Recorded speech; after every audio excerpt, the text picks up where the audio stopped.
Want to get hired at TikTok or need practice with some SQL interview queries? Well, today's video, we're going to be taking a look at two that are asked at TikTok. So if you're trying to get in data analytics or data science videos for you, jump on my computer and let's solve these together. All right, so question number one, we have this is an easy. So assume that you're given a table with information about TikTok user signups and confirmation through email and text. New users on TikTok sign up with using email addresses. Upon sign up, each receives a text message confirming to activate their account. Okay, sounds pretty easy so far. Write a query display the user IDs. So our output is going to be user IDs. Put that there.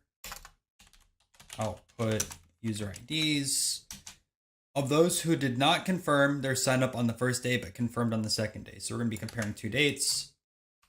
Put that there like that. Okay. Action date refers when a user activated their account and confirmed their sign up through text messages. Not too bad there. We have an emails table, and then we also have a text table, email ID, user ID. So our output is that user ID, sign up date, and then text ID, email ID, which you guys know, email ID is the primary key of the emails table. So we're going to join those over there, sign up action and action dates, and we have that there. So first thing I think we should do is join these two tables and see what the output's going to look like. So I can just comment this out or copy this over there. It doesn't really matter. I'll just put over here, select star from emails. I'm gonna name this one as E1 and then join texts T1 on T1.email ID equals E1.email ID. And let's take a look at this. So run code and great. So this is specifically working, email ID, user ID, and then we have the sign up date and also the action date. So that is what we're going to be comparing specifically.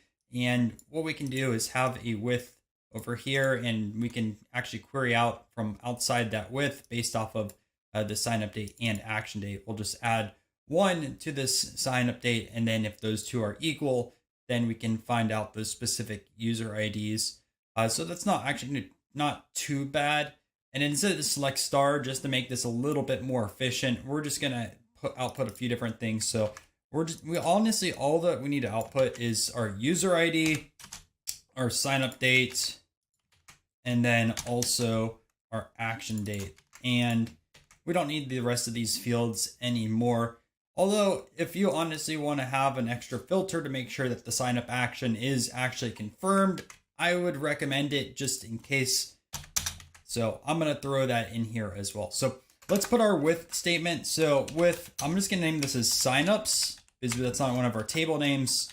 And then we're going to drag all this within here. So just standardize it and throw that there, tab that over, and we're ready to go. So let's build out our select statement. So let's build out over here. We're going to have a select. We're going to select our user ID only because that is the output over here. And we're going to say from signups. Okay. And now here is where you're going to add in your where clause. So where, and what I'm going to do first is sign up action equals confirmed because we need to make sure that these are confirmed for sure. Okay. Which is great. And we're going to have our and statement. Now we're going to be taking a look at both sign up dates as well as action date. So we'll put those equal over here. And we need to add in +1 to the sign up date to make sure it equals there. Now in Postgres, you can't just put +1 and expect it to work. You're going to have to do plus interval. And in single quotes, we're going to put 1 day. Just like that. And that is going to add specifically 1 day to the sign up date. So for example, over here, you have 6/14. This would turn into 6/15, which would be our action date. And those need to be the same. So we just have the user ID confirmed. And let's see if we run this code, what happens. So I do have an error. So it says syntax error at or near select. And that's because I forgot to put as over here. So let's run this again. And you can see we have two user IDs, 1052 and 1235. We actually click submit on this one and the code has been accepted. So make sure when you're doing this with over here, you actually do put your as. Small bug that I had in over here, syntax mistake, but It does happen. No big deal. And again, how we do this, we have our select statement over here. Don't know for sure if we need that sign up action since we're looking at date and action date, but double check to put that in over here. We have our user ID, which we need to output, joined over these two tables, and then just queried directly from that with statement. So not too bad. Let's take a look at the medium question now. So new TikTok users sign up with their emails. They confirm their sign up by replying a text confirmation to activate their account. Users may receive multiple text messages for account confirmation until they have confirmed their new account. Okay, sounds pretty familiar to the last question. Senior analyst is interested to know the activation rate of specified users in the emails table. Okay, so write a query to find the activation rate, round to 2 decimal places. That actually seemed pretty easy. So write a query to find the activation rate, round to 2 places, right? And are these the same tables? We have emails and text. Looks like it. So what I'm going to do first actually is, since we already joined those, I'm just going to put that over here. So I'm just going to have that like this. So select user ID, sign up date, action date. Don't need all of that. I'm just going to put a select star for now, and let's start building this out. I'm just going to keep the structure though the same instead of rewriting it. So actually I need to comment this out at the top, and we're going to run this code.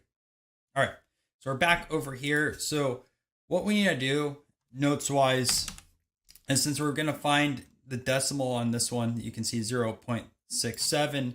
What we need to do is calculate the total, calculate the total people and emails, and also we need to calculate the sign up action of confirmed.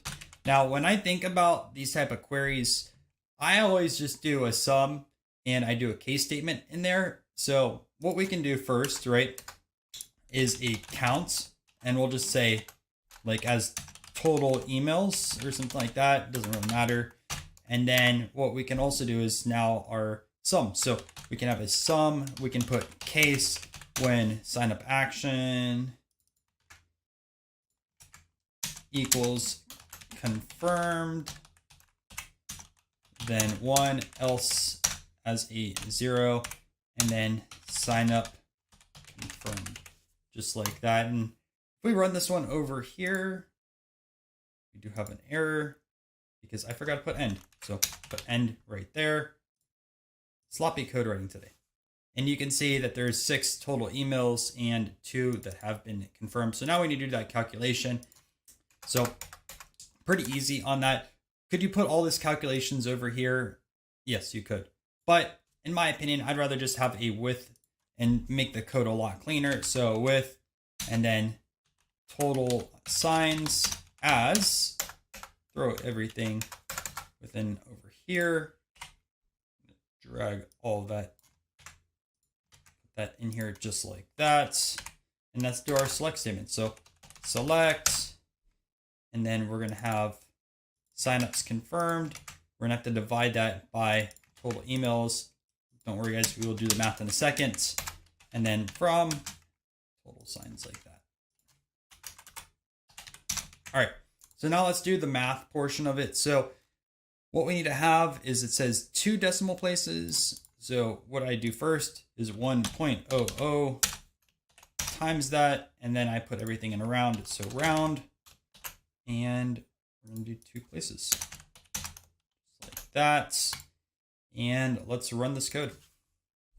So 0.33, which is 2 and 6. So assuming my calculations over here were correct, which count total emails and that, and we're supposed to use this inner join, we should be 100%. So let's click submit,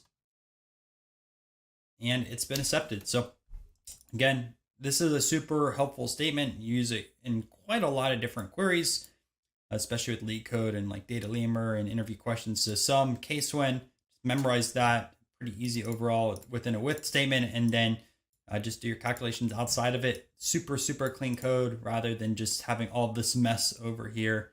I'd rather just do it like that. Hope this video was helpful. If it was, make sure to subscribe, as it does help out the YouTube channel, and it's 100% free. By the way, if you enjoy social media sites and want to get hired at one, I have a video on Twitter right over here, so check out some of their different interview questions.